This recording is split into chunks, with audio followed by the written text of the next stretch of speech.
Let me try to demonstrate the text blender through a case story.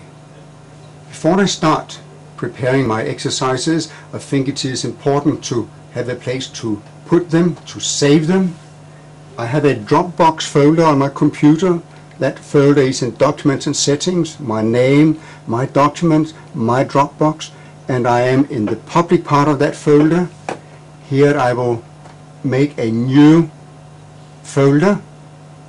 I call it RoboMo, and this is where I want to save my exercises. I have prepared some exercises using hot potatoes, and I will copy those, Ctrl+C, and paste them into the empty folder. My first step is to select media. There are 4 options. One might be obsolete. It means no media, but it can still be important to tell the software that there will not be any media playing. I can select to have a video player. I can also have an audio player, and I can choose a YouTube video. I want to have a local video player, so I click up here. I have to select where that video file is.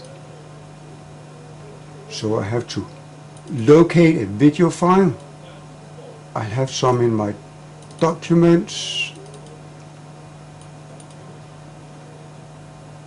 The video is called RoboMo. I select that one. Then we'll have a look at instructions. Up here I can type in a headline, which is the same headline which will appear there. I will put in a headline called RoboMo. RoboMo, an automatic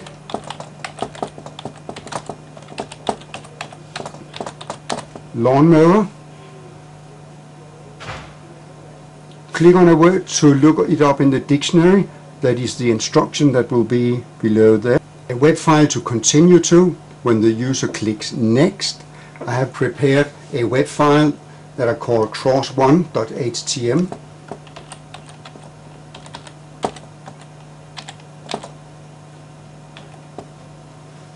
That file has been made with the software called Hot Potatoes. You can go to the pool's website, www.languages.dk, click on Tools, and you can learn how to use Hot Potatoes, where you can create different exercises. I then want a text to tell about the copyright.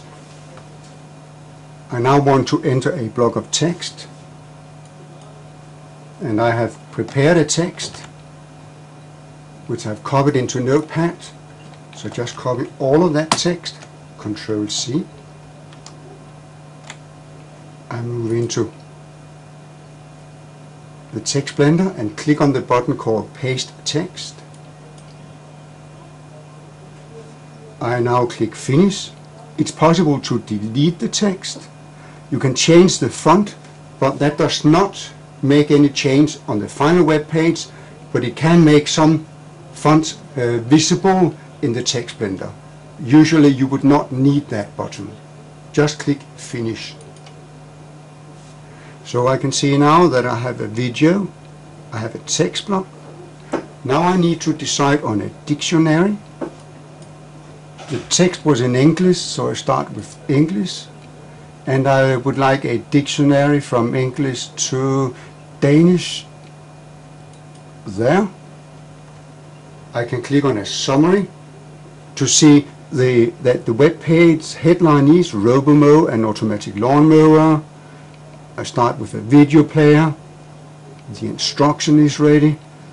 The main part of the web page has 434 words, and the next button will send the user to an exercise called cross2.html, and there is a copyright notice. My next step is to export the web page that I have created. I click Export. Right now I just want to export the web page. So I have to find my Dropbox, the public folder, there is the Robomo folder, and I will name it Robotics. So I call it Robotics. And it is now ready to be opened with my Internet Explorer. Let's try that. In my Dropbox public Robomo folder, I can now see that I have the file Robotic, which is the one that I've just created with the text blender, but there is also now a Robomo video.wmv. That file has been copied automatically by the text blender to the final folder. I now click on the file robotics.htm to see that it works. And the video starts.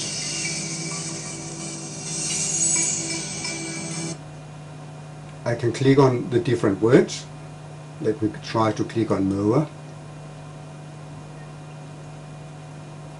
It has now looked up the word from English to Danish, mower, which in Danish is plæneklipper. Should I want it in another language, I could take Polish and click go. And the word has now been translated into Polish. I would also like to test if it works with the next button. That should take me to the next exercise.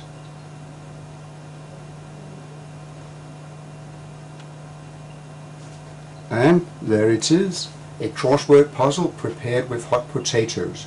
Right now these files run from my local disk, my local hard disk. It would be nice to run it from the real internet. And that is where the beauty of the Dropbox comes in. Of course, here I have the file robotics.htm. After I install Dropbox, all files that are put into the public area of Dropbox are automatically moved to the internet. So, to find the address on the internet, I right-click the robotics.htm. There is a Dropbox line, and I can copy the public link. Then I go to my browser and paste it in and press enter, and it is now running from the internet. And that is the address that I got from right-clicking the file in my public